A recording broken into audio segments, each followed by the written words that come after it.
que, bueno, Argentina está transitando lentamente un cambio de paradigma. Aprobó la ley 27.350 que establece, bueno, un marco regulatorio para la investigación médica y científica del uso medicinal del cannabis, para, bueno, sus efectos terapéuticos y paliativos del dolor. ¿Considerás que el Estado, mediante esta ley, garantiza el acceso democrático a los derivados del cannabis? Esta ley fue sancionada en un contexto que me parece que había que darle alguna respuesta a la sociedad civil que venía justamente reclamando por el alcance del acceso democrático, ¿no? El alcance de acceder a las sustancias derivadas del cannabis, ya sea mediante los autocultivos, me refiero a autocultivo personal, autocultivo para darle a un tercero de una forma solidaria, o autocultivo cooperativo, y eso no estuvo incluido dentro de la sanción en 2017. La norma, por lo menos la norma legal que proviene del Congreso Nacional, no contempla esa vía de acceso, sino lo único que establece es un programa de investigación. Y un programa de investigación en sí se podía haber desarrollado sin necesidad de aprobar una normativa del Congreso Nacional. O sea, siempre desde la década del 60, nuestro país, como otros tantos países, conforme al régimen internacional de fiscalización de sustancias estupefacientes y psicotrópicas, hizo la excepción precisamente a la investigación médico-científica y la utilidad de esta y otras tantas sustancias, hoy por hoy fiscalizadas, mediante esta excepción a la prohibición, podremos decir, ¿no? Entonces, si cualquier persona o grupo de investigadores, organismo, ya sea público o privado, quisiera realizar investigaciones con cannabis o cualquier otra sustancia, me refiero a cocaína, LSD, éxtasis, cualquier otra sustancia que pueda llegar a tener una potencialidad terapéutica y hay una necesidad o interés de investigarlo, se podría haber realizado tranquilamente, como digo, desde la década de 60 nunca estuvo prohibido. Entonces, brindar una normativa con un alcance tan limitado que era precisamente un programa de investigación, era algo redundante de lo que ya existía. Pero se simuló dar una respuesta a ese legítimo reclamo muy visible, muy mediatizado, principalmente de madres y mujeres empoderadas detrás de los alcances de esta normativa. Como digo, se simuló dar una respuesta que fue insuficiente.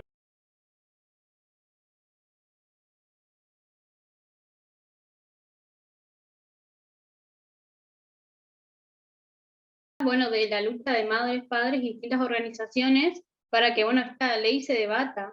en Argentina, y fue justamente esta lucha la que dio y la que fue ganando espacios en los distintos medios de comunicación y también instalándose en la agenda pública.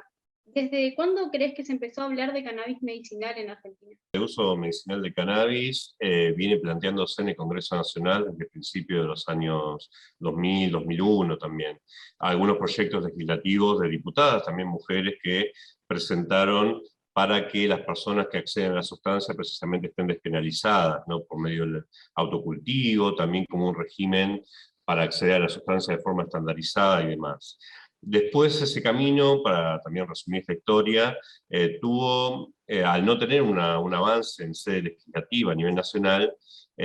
tuvo algunos planteos judiciales de casos en puntual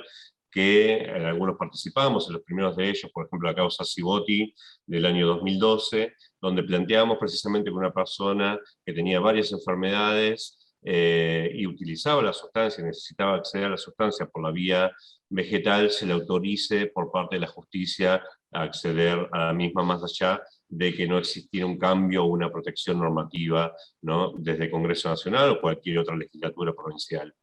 O sea, me parece que son los antecedentes de la lucha por el uso terapéutico del cannabis, que después terminó visibilizándose sí fuertemente a partir del año 2015-2016 con el empoderamiento y organización social de las madres principalmente, familiares y también personas que necesitan la sustancia, acompañados por la comunidad canábica, acompañados por organizaciones también de la sociedad civil referida a política de drogas, a derechos humanos y demás, y tuvo nacional, por lo cual terminó resultando la aprobación de esta normativa en 2017. Antes, bueno, de que se hable a nivel nacional, algunas provincias ya venían planteando estas iniciativas a niveles locales. ¿Por qué crees que se tardó tanto en abrir el debate a nivel nacional justamente? la utilización, ya sea con fines terapéuticos o cualquier utilización de esta y otras tantas sustancias, está atravesada por un tabú social, político, que ya data de aproximadamente un siglo de antigüedad, ¿no? Donde este prohibicionismo y abstencionismo de consumo de determinadas sustancias hizo mella precisamente en una cultura social prohibicionista, una cultura social que también problematiza la utilización de estas sustancias al grado de adjudicarle algunos efectos que son irreales, que son supersticiosos, en comparación de otras tantas sustancias que son legales, publicitadas y promocionadas, que en ningún momento, o sea, se suele pronunciar estos efectos tan perniciosos o tan adictivos, tóxicos, en comparación a otras tantas sustancias fiscalizadas. Ni más ni menos son sustancias, son objetos, son plantas, que uno puede darle una buena o mala utilización a las mismas, ¿no? Y eso hay que tenerlo bastante claro. Esto estamos hablando de una utilización médico-científica, me parece que logró cierta empatía social, ya sea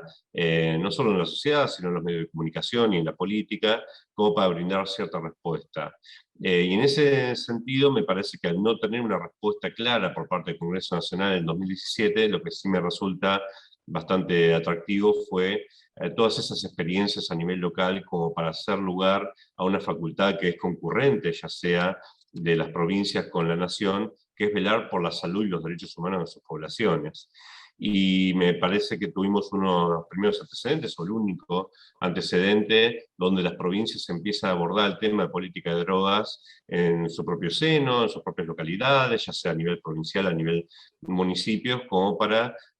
claramente abordar la temática en miras de lograr mayores beneficios a esos dos derechos, ¿no? O sea, el tema de la salud, que también está vinculado al tema de la vida, el bienestar de las poblaciones y también el cumplimiento y reconocimiento de los derechos humanos, siempre y cuando las provincias no establezcan un piso menor de protección de derechos humanos que a nivel nacional, sino todo lo contrario, que acrecientan el nivel de protección, están habilitadas para hacerla, por lo cual todo ese proceso me pareció bastante atractivo, me pareció un buen antecedente como para llevar adelante otras tantas experiencias, ya sea de despenalización de determinadas conductas, mediante una regulación local que podría establecerse, regulación de sustancias con otras finalidades, no solo de cannabis, abordajes de reducción de riesgos y daños. Bueno, hay muchas políticas referidas al tema de drogas que podrían avanzar las provincias, ¿no?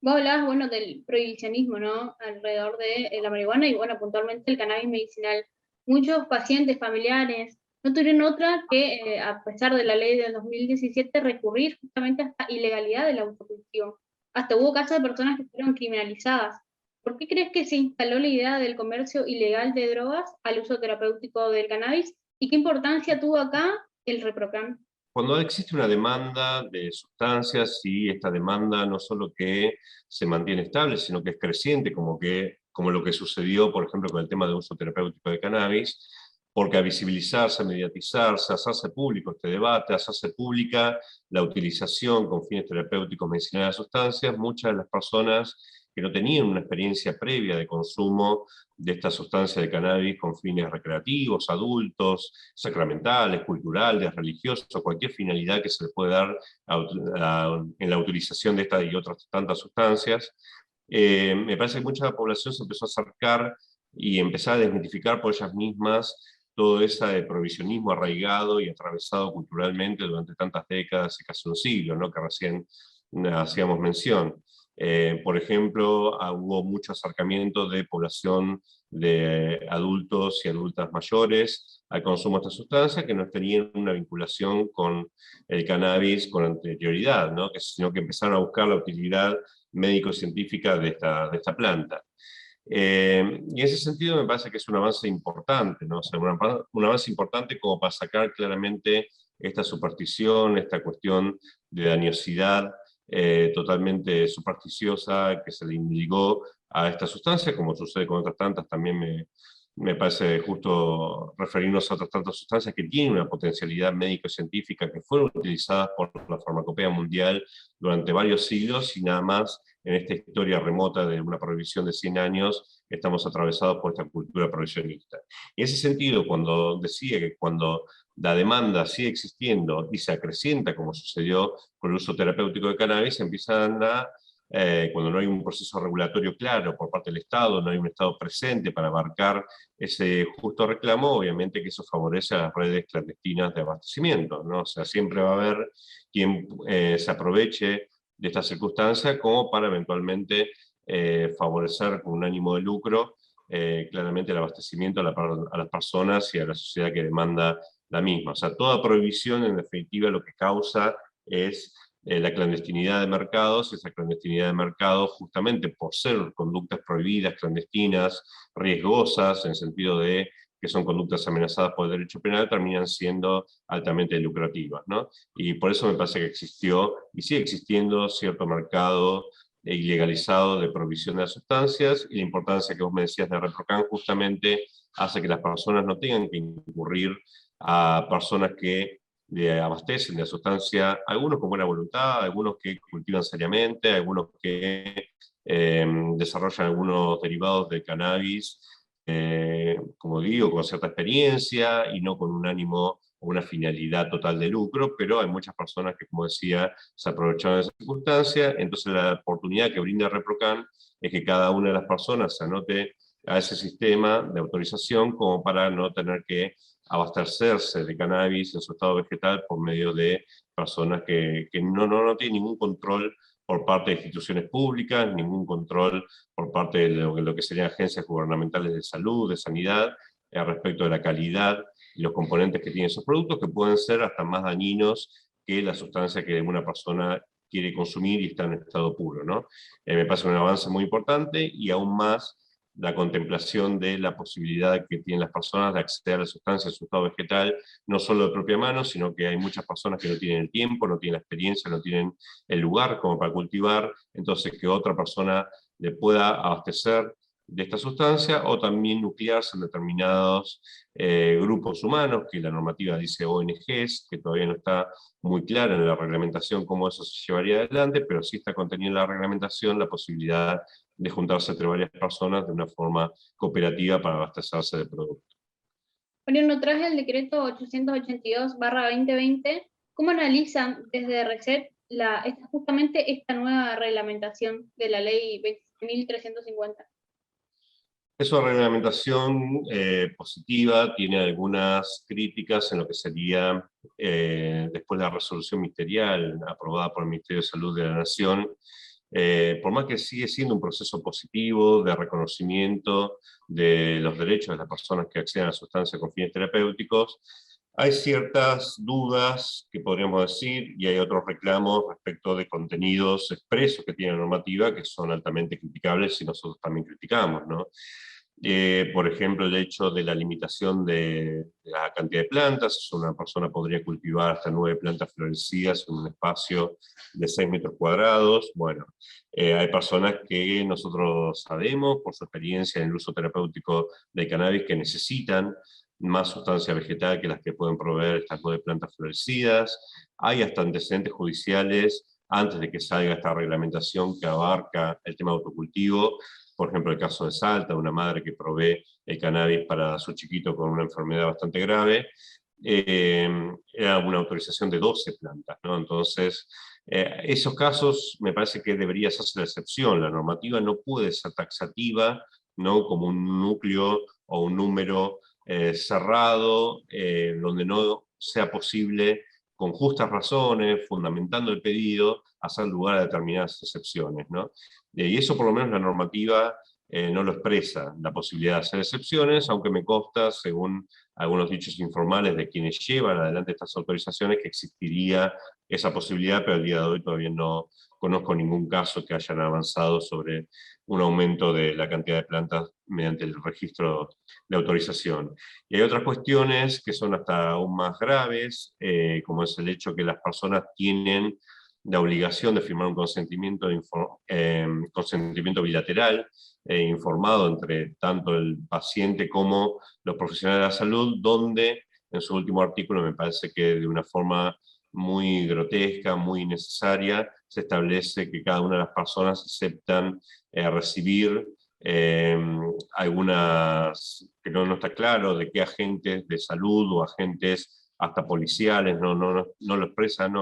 la norma, inspecciones en su propio domicilio. ¿no? Entonces no estamos muy lejos en ese sentido de recibir allanamientos, ¿no? Porque si una persona se negaría a ser inspeccionada en la intimidad de su domicilio, que debería ser una medida excepcional, ¿no? Una medida excepcional mediante la cual el Estado, la única legitimidad que tiene es cuando presupone y tiene indicios o alguna prueba clara de que esa persona, por ejemplo, está estableciendo alguna conducta referida a un ilícito penal como el comercio. Ahora, el hecho de que cada persona esté registrada, necesariamente vincularla a una obligación de que sea sometida a inspecciones en la intimidad de su domicilio me parece totalmente innecesario, abusivo y hasta inconstitucional. Nosotros no hemos planteado la inconstitucionalidad de esto en una causa que estamos llevando adelante ante la Corte Suprema de Justicia de la Nación, ¿no? En relación al proyecto que establece un marco regulatorio de la cadena de producción, industrialización y comercialización de la planta del cannabis, el presidente de la Comisión de Agricultura, Adolfo Rodríguez A., y cito textualmente, dijo que se quita de la clandestinidad un mundo de enorme importancia referido a la salud. Desde RECET, ¿cómo ven la industrialización de los derivados del cannabis y sus semillas? Es una cuestión de que una sustancia que estuvo atravesada por una provisión que se le ligaron esos efectos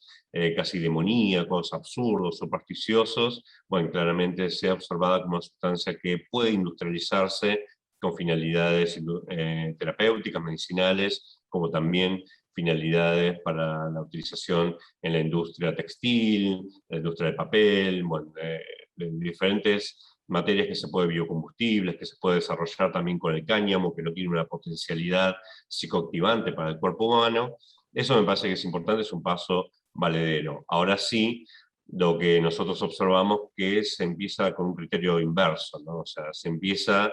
desarrollando, intentando desarrollar una industria detrás de esta sustancia cuando las personas que consumen la misma con fines que exceden a lo terapéutico, medicinal o autocultivan esta sustancia con fines que exceden estas finalidades terapéuticas medicinales, pueden ser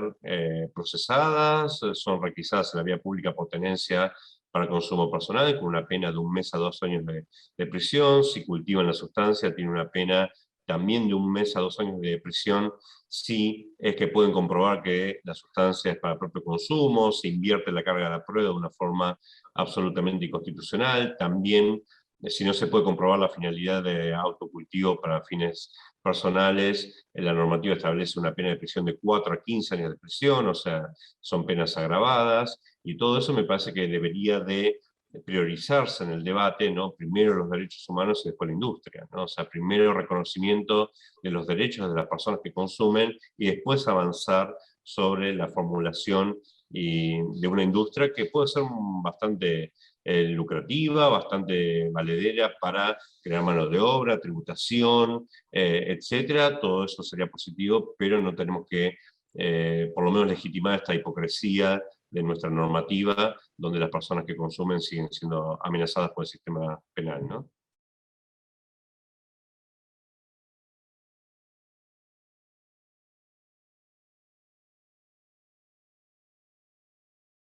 Es una lucha bastante dura, eso sí, me parece, es una enseñanza fuerte, es un tema, como decíamos, atravesado por múltiples prejuicios, por múltiples intereses, hasta intereses también económicos, intereses que hacen a determinados poderes fácticos como los poderes eclesiásticos, la Iglesia Católica, etcétera, que uno constantemente observa que estos debates suelen ser retrógrados, suelen ser desde unas políticas regresivas en la protección de los derechos humanos de las personas, como en otras tantas políticas, ¿no? Vale la pena aclararlo. Es una disputa donde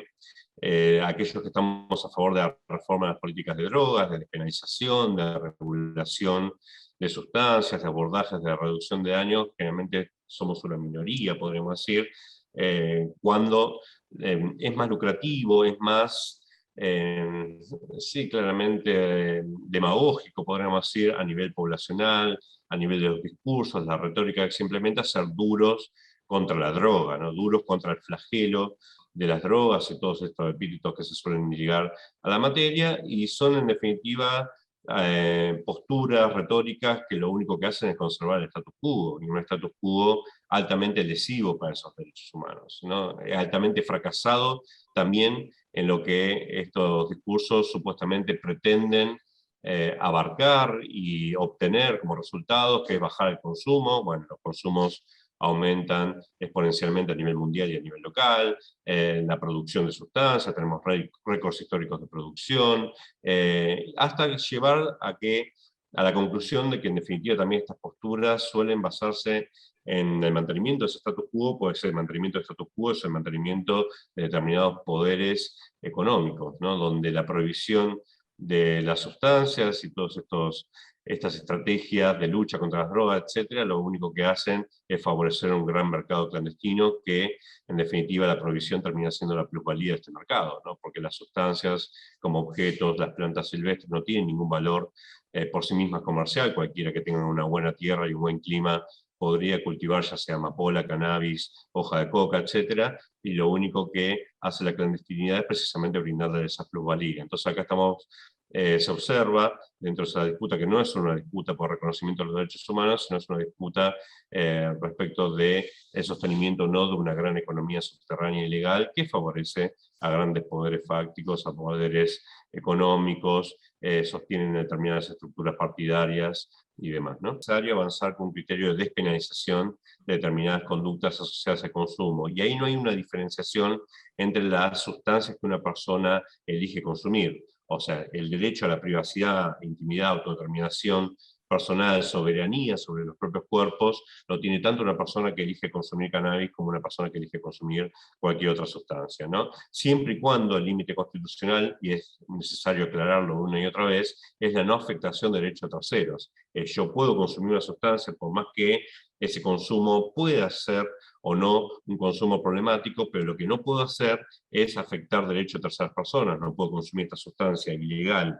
o una sustancia legal como el alcohol y después proceder a manejar un automóvil y poner en riesgo derechos de terceras personas. Eso tiene que estar claro, ¿no? O sea, ahí está el límite constitucional establecido por el artículo 19 en la limitación de esos derechos, ¿no? Una limitación claramente legítima, que es la no afectación de derechos de terceras personas. Y después, por otro lugar, está la regulación, ¿no? Hasta ahí hablamos de despenalización necesaria en nuestro país, y también una cuestión diferente es la regulación, donde por medio de una regulación, como la regulación integral del cannabis, no solo para fines terapéuticos medicinales, sino para fines recreacionales, adultos, o cualquier finalidad que tenga una persona adulta para su consumo, que pueden ser culturales, sacramentales, religiosos, etcétera, como antes decíamos,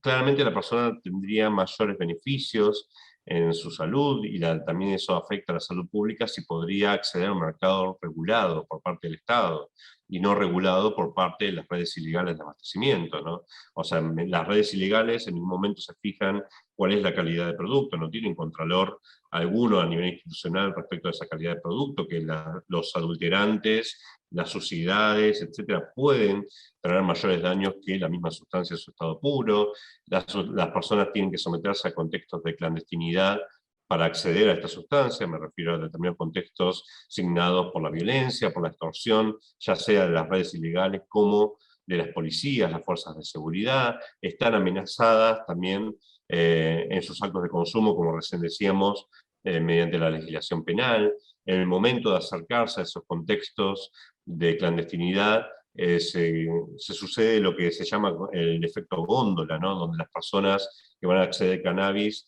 les propone el sistema ilegalizado, las redes ilegales, el puntero, el dealer, etcétera, le puede ofrecer cualquier otra sustancia también de mayor dañosidad, y ese es el efecto góndola, se llama así por un ejemplo que hace una analogía con un supermercado, donde uno va a comprar una yerba mate, una pasta de dientes, y sale con 3 botellas de whisky y 2 cajas de vino, ¿no? O sea, eso precisamente por el efecto de mercadotecnia, el efecto de publicidad, de promoción y de acceso a las sustancias. Entonces, si el mercado de cannabis estaría separado y una persona podría acceder a un sistema legal, por ejemplo, un dispensario legal, una farmacia, como sucede en Uruguay, etcétera, no haría falta que esta persona se acceda a sustancias de ese contexto asignado por la clandestinidad, la extorsión y demás.